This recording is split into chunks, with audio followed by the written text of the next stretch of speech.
안녕하세요 여러분, 세상 돌아보기입니다. 오늘은 23년 9월 27일이고 수요일입니다. 자, 오늘 국방론 편곡지를 하나 골랐고요. 아마 많은 분들이 들으셨을 걸로 짐작이 됩니다만은 우크라이나에 마침내 미국의 M1 에이브람스 전차가 도착했다.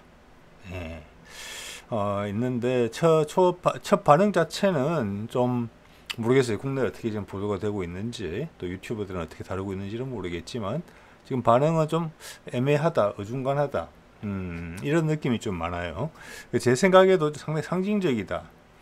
자, 그러면 이런 상징을 시도하는 미국의 입장은 무엇인가? 지금 미국의 입장은 여러모로 많이 바뀌고 있거든요. 특히 금년 초부터 지금까지는 어떻게 보면 약간은 뭐랄까 롤러코스터를 타는 분위기예요. 러시아에 대한 입장, 중국에 대한 입장들이. 그래서 우크라이나전에 있어서의 미국 입장 변화를 이 M1 전차 공급하는 거, 거기에 있었던 세세한 일들을 살펴봄으로써 좀 짐작을 해보려고 합니다. 우리한테 여러 가지를 좀 많이 알려주죠. 우크라이나전이 누가 이기고 있느냐? 우크라이나전의 목적은 무엇이냐? 우크라이나전의 주체는 누구냐? 오늘 시간에 우크라이나전의 발발 원인 이런 거는 상당히 중요한 문제인데 다음 기회에 한번 다루도록 하겠습니다. 그거는 자, 볼게요. 자, 이런 이야기도 쭉 나왔어요. 그래서 공급됐다고 어젠가 이야기가 나왔죠. 여기 보면은 제가 빨간 동그라미 치는 월스트리트 저널 같은 것도 보면은 제목이 이렇게 돼 있죠. 에브람스 전차 지금 보냈는데 너무 적은 거 아니야? 제가 짐작한 데는 다른 보도들을 봤을 때 10대 정도가 초도분으로 간 것 같아요. 약속한 것은 31대죠.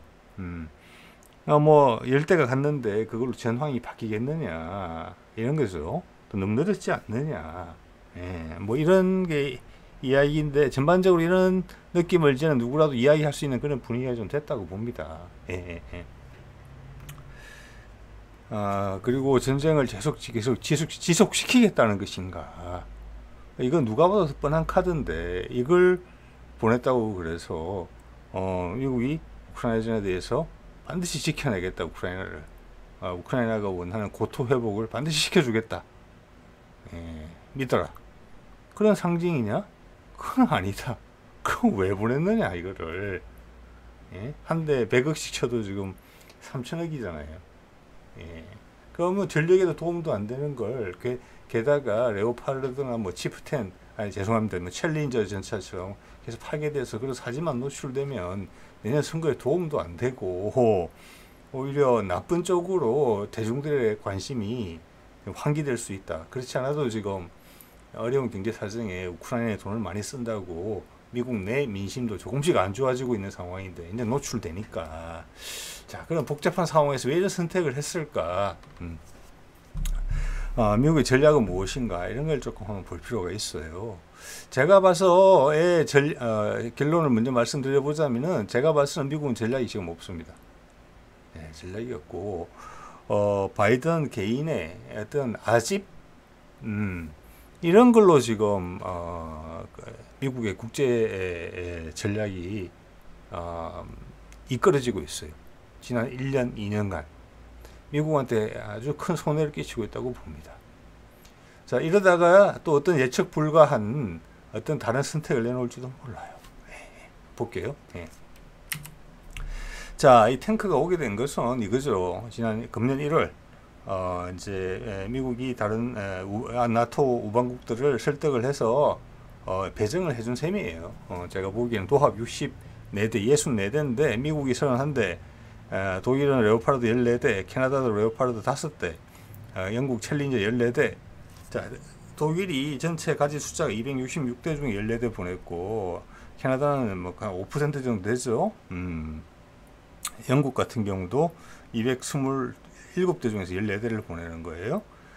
미국은 31대를 보내요. 좀 이따 말씀드리겠지만, 미국이 지금 보관하고 있는 것까지 포함하면은 엄청난 물량을 몇천 대를 가지고 있어요. 그러니까 지금 여기 캐나다나 영국이 보내는 것보다는 영국은 엄청나게 추리를 많이 한 거예요. 그런데도 미국은 제일 늦게 보냈죠. 여러 가지 이유를 대면서. 다른 나라도 먼저 보냈거든요. 예. 자, 이게 크게 우리한테 알려주는 바가 있습니다. 나토, 저는 지금 세계의 상황에서 G7 국가 다 포함되어 있죠. 예. 거기서 미국과 그 외 국가들 사이에 역학 관계를 극명하게 말을 해주는 거예요. 어디 가면 항상 평등하게 줄 서서 사진 찍고, 미국 대통령은 또 양보한다고 제일 귀퉁이에 서 있는 경우도 종종 있어요. 그런데 실제 관계에는 어떻느냐, 이게 실상 이렇다라는 거예요. 자, 그 당시 제가 이거 다뤘던 내용인데, 미국이 전차를 빨리 못 보내는 이유를 이렇게 설명하고 있어요. 육군 차관인가 그럴 거예요, 이 사람이. 이게 공급하는 것이 M1 에이브람 전차 보내는 것이 몇 주 안에 될 사안이 아니다. 우리 시나리오에는 몇 주, 몇 달짜리는 없다. 근데 몇 달 만에 보낸 거잖아요, 결과적으로. 예, 우리 이런 면을 잘 봐야 돼요. 제가 뭐 일부러 이런 걸 찾기 위해서 찾는 게 아니고, 자료를 조사하다 보면은 이런 우리나라 정치인들이 자주 하는 그런 행보를 국제관계에서 미국이 엄청나게 많이 행하고 있어요. 자기들의 이해관계에 따라서. 예. 단지 언론이 전달하지 않을 뿐이죠. 자, 그래놓고 뭐라고 그랬냐. 2년 안쪽이 아니면 1년 반 안쪽 가능성이 있다. 1년 반, 1년도 아니고 1년 반에서 2년 걸린다는 거예요. 저기 이것은 뭐냐. 거기 영국이나 캐나다, 독일은 훨씬 적은 숫자의 전차를 보유하고 있음에도 불구하고 상당량을 지출하게 해놓고 5%에서 10% 가까이 지출을 보내게 해놓고, 정작 미국은 아주 극소량망에 불과한 양을 갖다가 보관 수량도 많으면서 안 보내면서 이유를 이렇게 되는 거예요. 이것이 G7에서 역학 관계입니다. 올해 말까지 전차 지원은 당연히 불투명하다. 그래서 안 보내겠다. 그때 미국의 생각은 뭐냐, 뒤에 나오겠지만 우크라이나전은 올여름까지 끝낸다, 어떤 식으로든지. 자, 그때 그래서 내가 나서서 약속을 먼저 해서 다른 나토 동맹국들이 탱크를 다 보내게 하고, 전 세계적인 전쟁이다, 악의 축에 대해서 이런 연합군의 십자군의 모습을 보이고, 그것도 아까워서 미국은 발을 뺀다, 거기서. 요런 상당히 그 속 좁은 느낌을 주는 사안이라고 밖에 말할 수 없어요. 자, 몇 대를 가지고 있느냐, 이거 지금 생산이 한 10,000대 정도 됐거든요. 10,000대 정도 됐고 한 8,000대 정도 가지고 있다, 이런 이야기도 있는데, 요 자료가 신빙성 있어 보입니다. 6,136대를 가지고 있다, M1 전차를. 이 여러 형이 있죠. 이게 생산이 이미 중단됐어요. 지금 개량만 하고 있는 상황이에요. 자, 보면은 현용이 해병대하고 포함해서 2,800대를 가지고 있어요. 보관이 3,300대예요. 예. 아까 캐나다하고 영국하고 뭐 이런 데 보셨죠? 독일하고 200 몇 대밖에 안 되잖아요. 많아봤자. 거기서 10 몇 대 보내는 거하고 여기서 지금 31대 보내겠다는 거하고는 지출의 그 비중이 어떻습니까? 그래놓고 제일 뒤에 줄 선 거 아니에요. 자기가 말은 자기가 꺼내놓고 이런 상황이고, 여기 보면 M1, 지금 M1 초기형은 어디도 남아있지 않고 1차 개량형이 M1A1이에요. 저기 다 120mm 포고 장갑에 우라늄 장갑 들어간 거예요. 열화 우라늄. 그 다음 최신 개량형이 M1A2 요거예요. 지금 보시면 M1A2가 1605대로 M1A1 750대보다 훨씬 많아요. 그런데 좀 이따 미국이 뭐라고 말하는지 한번 들어보십시오. 예. 왜? 이번에 우크라이나에 지원한 게 어디도 말을 정확하게 안 하는데 잘 찾아보면 나옵니다. M1A1을 지원을 해요. 예. 자, 우리가 폴란드에 전차를 팔 때, K2 전차를 팔 때 폴란드가 빨리 달라 그러니까, 아마 다른 무기 체계도 그랬을 거예요. K9 같은 것도 국내에 공급할 물량을 우선적으로 돌려주기도 했어요. 그건 장사되는데 도움이 되니까 그렇게 한 거잖아요.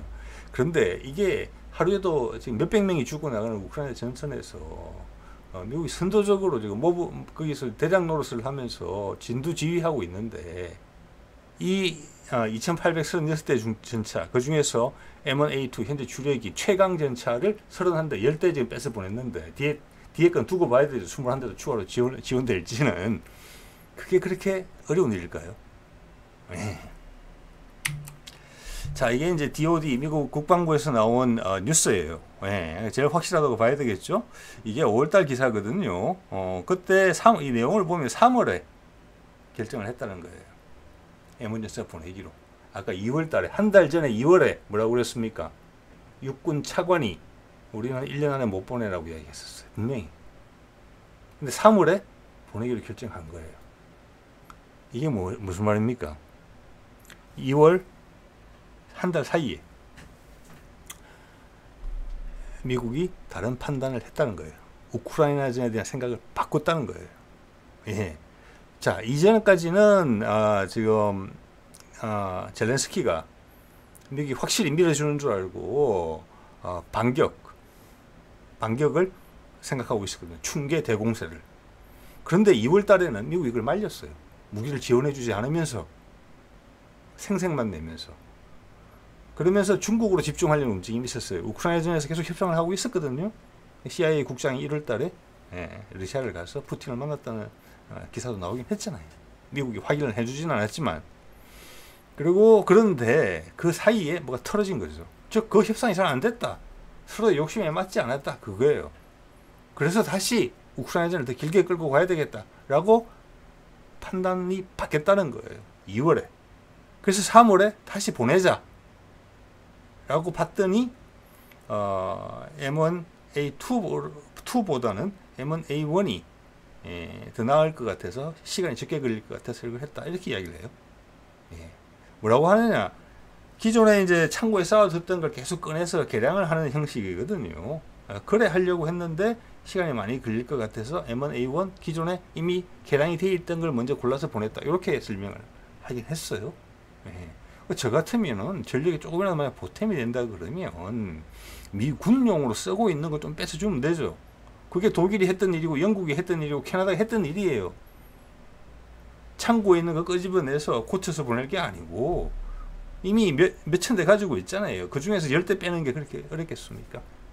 요런 게 이제 보여요. 살펴보면은. 자, 그래서 2월 달에 미국이 큰 방향을 틀었다. 그래서 충계 대공세가 하계 공세로 바뀌면서 다시 시작이 된 거다. 젤렌스키가 마음이 흔들려 가지고 나는 휴전했으면 좋겠는데 이런 말이 지금 몇 번 나왔단 말이에요. 예, 했으면 좋겠는데 휴전하고 싶은 것도 못하게 하는 거죠. 왜? 이 전쟁은 미국의 전쟁이니까. 네, 그런 상황입니다. 가운데 죽어나는 거는 엄청나게 적나라한 사실입니다. 우크라이나 젊은이들이 몇백 명씩 죽어나가고 있어. 예, 이런 노름에. 자, CIA 국장이 이런 말을 해요. 2월 2일 보도입니다. 우크라이나전 앞으로 6개월이 중요하다. 그리고 방향을 틀어야 된다. 이때가 푸틴 만나고 와서 이런 이야기를 한 거예요. 그때 협상 전망이 괜찮았다는 거예요. 어떤 전략가가 보더라도 미국이 러시아와 중국이라는 두 개의 적을 동시에 상대하기는 버겁잖아요. 예, 그건 CIA 국장도 그렇게 생각했을 거예요. 그래서 러시아하고 정리하고 우크라이나전에서 어떤 식으로든지 하고 그 힘을 중국으로 모아야 된다. 이런 이야기를 했던 거예요. 예, 2월 초에 역시. 그래서 아까 우리 M1 전차 보내는데 1년 이상 걸려라고 했던 미 육군 차관의 이야기하고 같은 거예요. 그런데 그게 바뀌는 거죠. 자, CIA 국장 이야기를 좀 더 들어보면은 중국이 가장 크고 거대한 적이다. 이제부터는 이런 이야기예요. 이제 모든 힘을 모아서 중국을 친다. 그래서 중국의 문제점 이런 것이 있고 우리는 그 약점을 잘 알고 있고 파악을 해야 된다. 이런 시도도 했겠죠. 그런데 중국이 예상보다 만만치 않았다고 판단한 부분도 없지 않아 있었을 거라고 봐요. 그래서 지금 바이든의 상태는 이건 제 짐작입니다.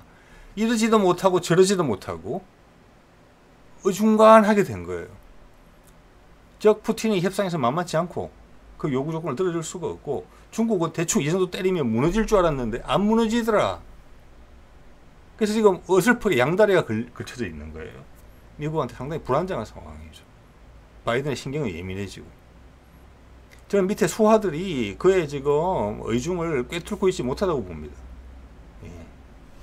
또 그와 동시에 깨알 같은 걱정을 하는 부분도 있어요. 자, 이거는 9월 4일날 영국 챌린저 2 전차가 러시아의 코넷 미사일에 의해서 파괴된 장면이 노출됐죠. 이건 당연히 다 알고 있었던 거거든요. 뭘 알고 있었느냐면은 지금 작금의 최신 전차들이 대전차 미사일에 맞으면은 다 간다. 그건 당연한 거예요. 전장터에 나갔다. 지금 우크라이나 전쟁은 항공 지원도 약하고 포병 전력도 약해요. 되게 왜곡된 전력 형태를 가지고 있고 인해 전술 비슷하게 전투를 하고 있어요. 단지 그들이 기갑 장비 안에 타고 움직인다는 것밖에 없지. 그러니까 상대방에 대해 큰 기갑 세력들은 다 노출이 돼요. 정찰에 의해서 노출되고, 그 다음 정밀 타격당하죠. 그리고 몇 킬로미터에 이르는 러시아군의 방어선에, 여기서도 말이 중요한 단어가 나옵니다. 왜 러시아가 공격을 했는데 러시아 방어선을 돌파한다고 그러지? 러시아는 왜 더 이상 공격을 하지 않는 것이지? 이런 것도 누구도 이 세상에 아무도 설명을 안 해줘요. 거기 다 답이 있는데.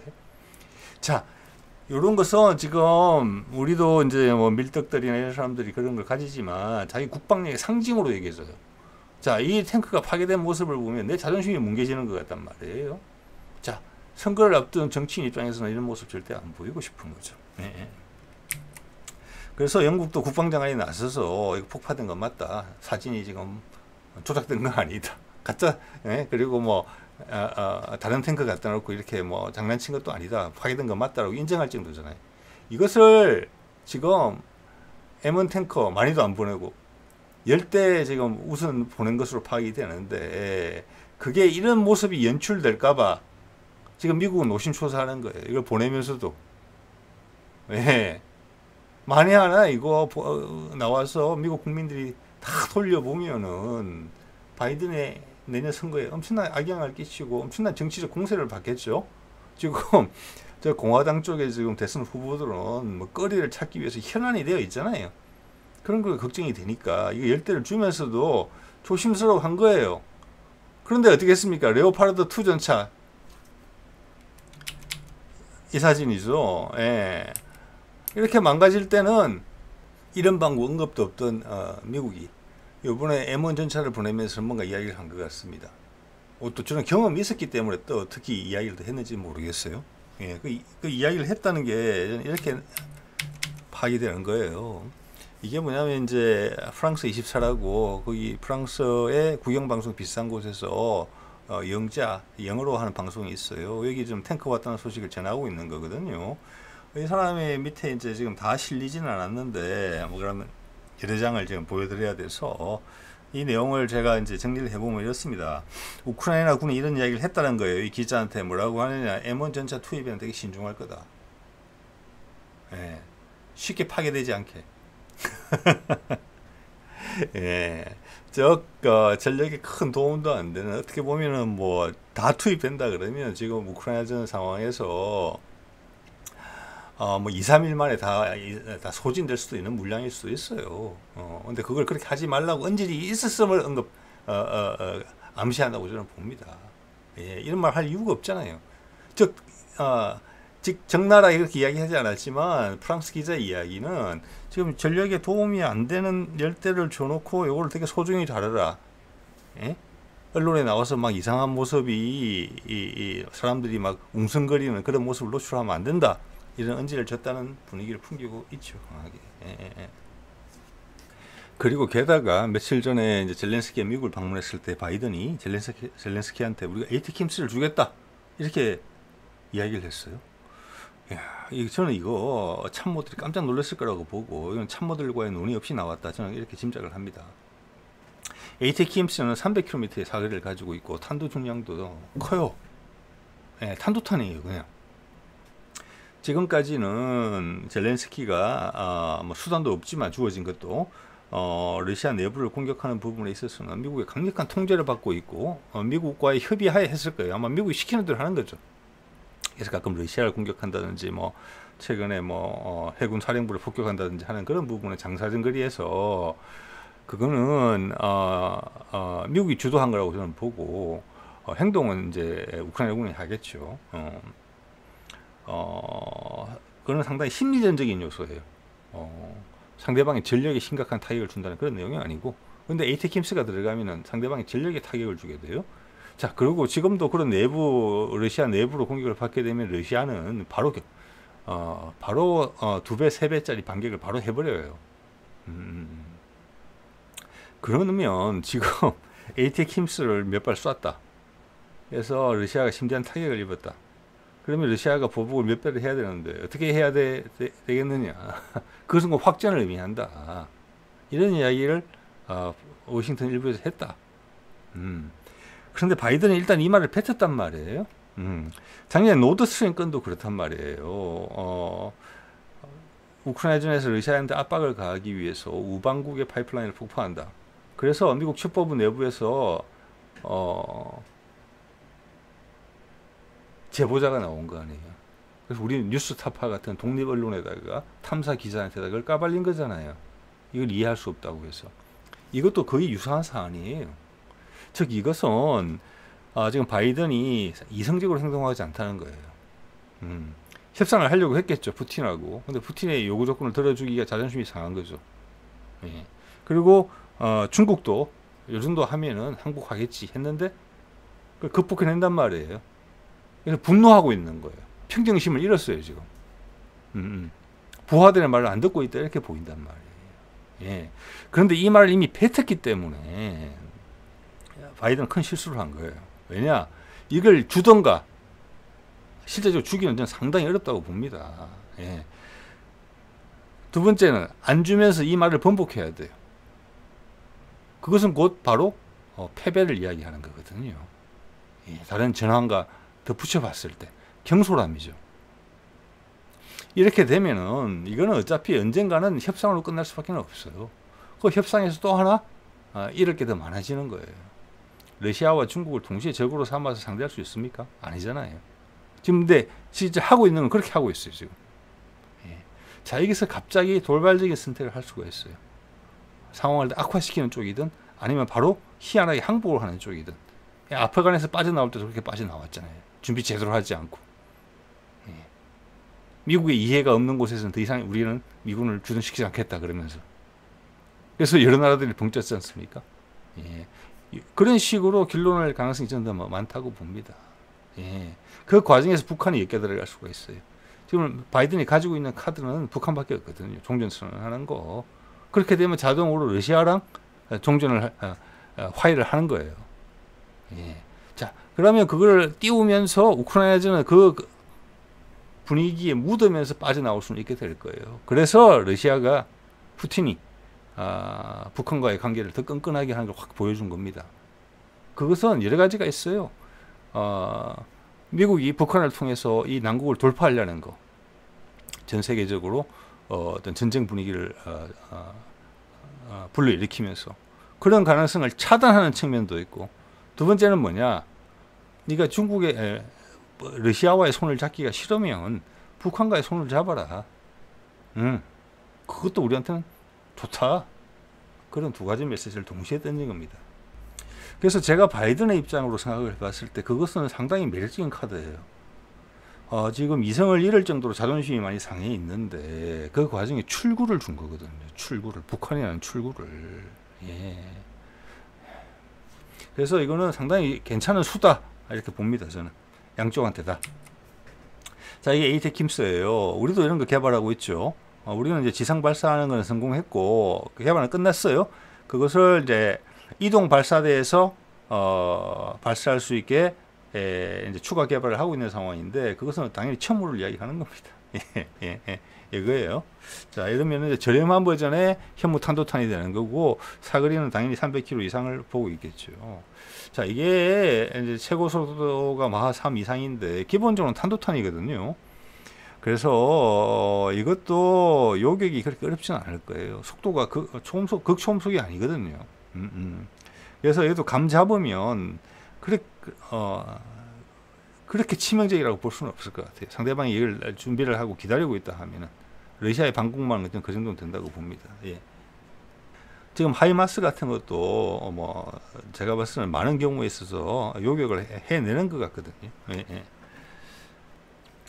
전선의 상황에 대해서 많은 분들이 잘 모르고 있고 누구도 보도해주지 않죠. 엄청나게 많은 양의 전파를 우크라이나전 기사들이 차지하고 있고, 수많은 시청자들의 수많은 시간들이 거기에 소모가 되고 있는데 정작 전황은 잘 몰라요. 전황은 이런 희한한 일이 있을 수가 있겠습니까? 그래서 제가 이제 독립언론 같은 탐사 기자들 같은 이제 주로 해외 쪽의 이야기를 종합해 봤을 때 이거예요. 이 전선은 고착돼 있거든요. 오래 이렇게 된 지는 오래됐습니다. 예, 예. 자, 이걸 방어선을 구축했어요, 러시아가. 여기서 왜 더 나가지 않느냐, 러시아는.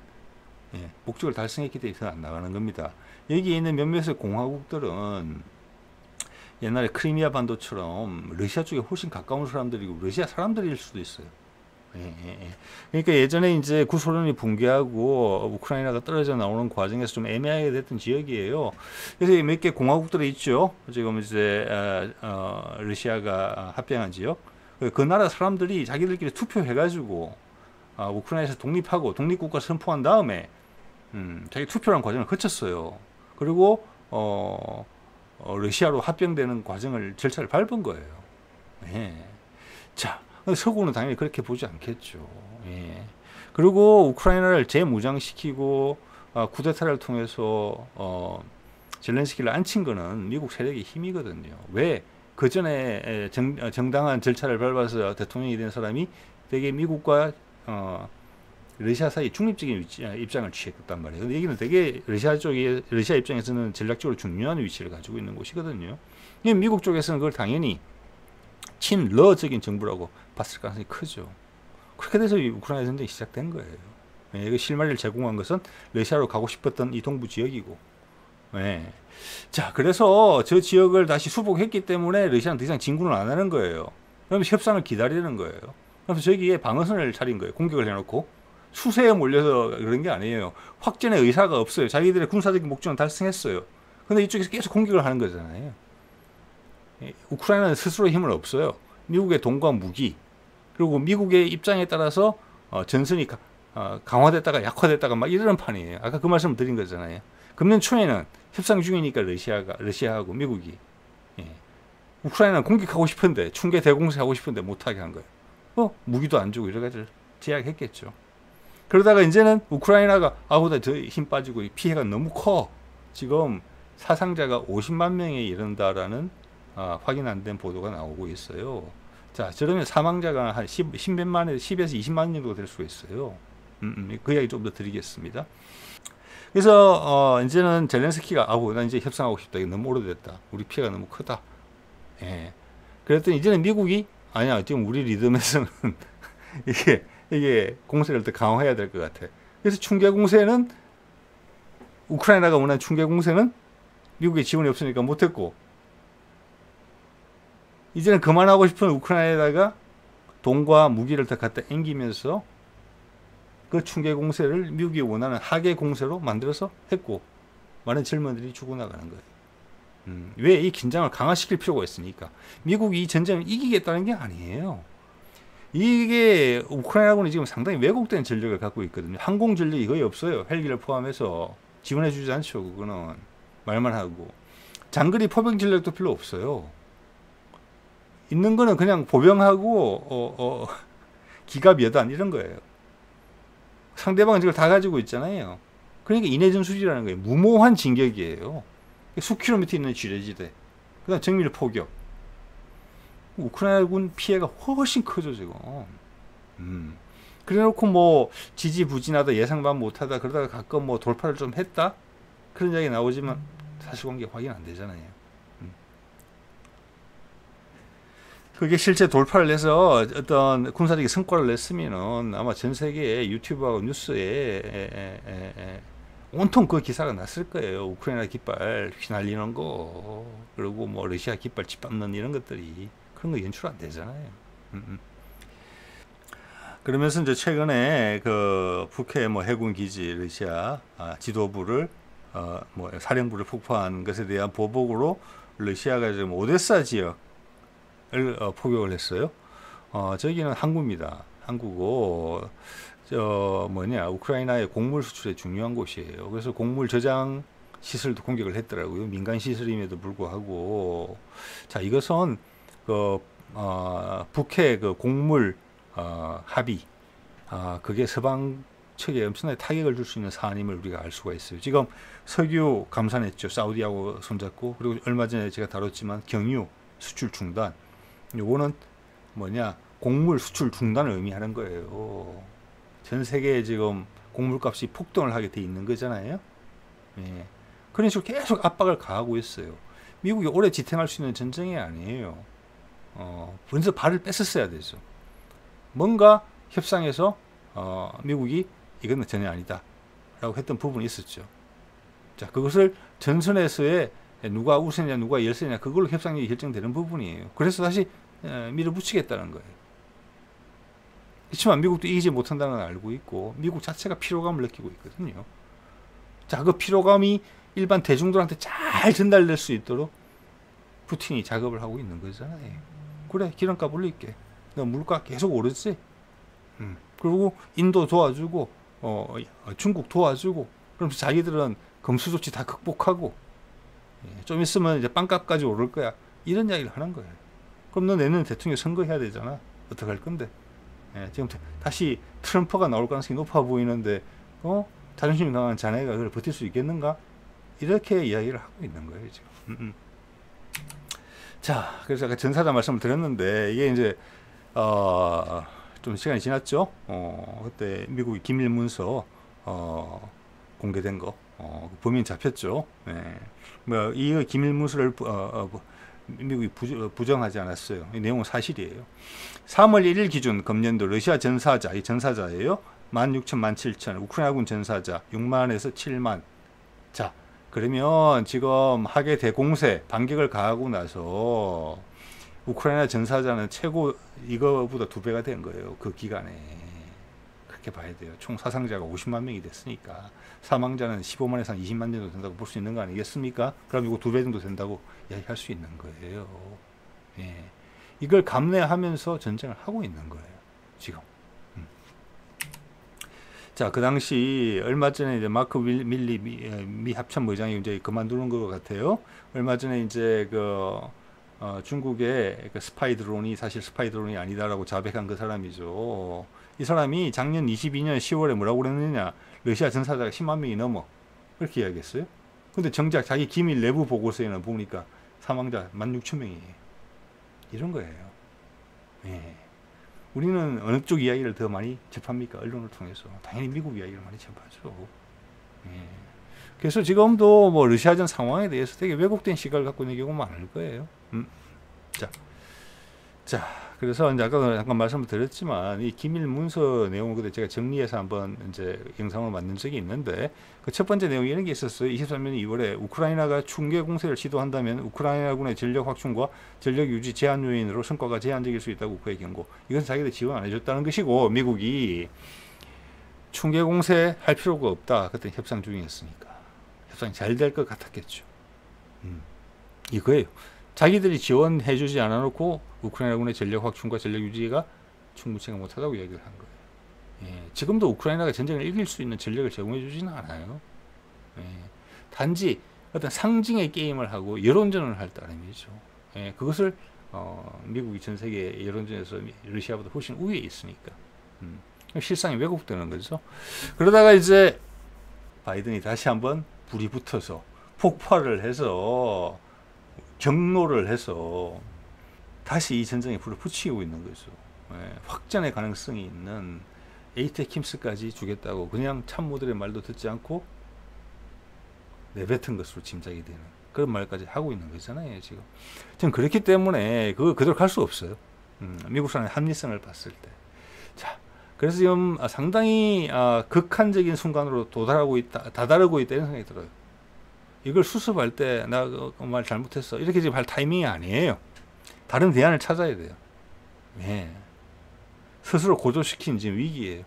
그래서 지금 푸틴이 설정해 놓은 북한과의 관계, 예.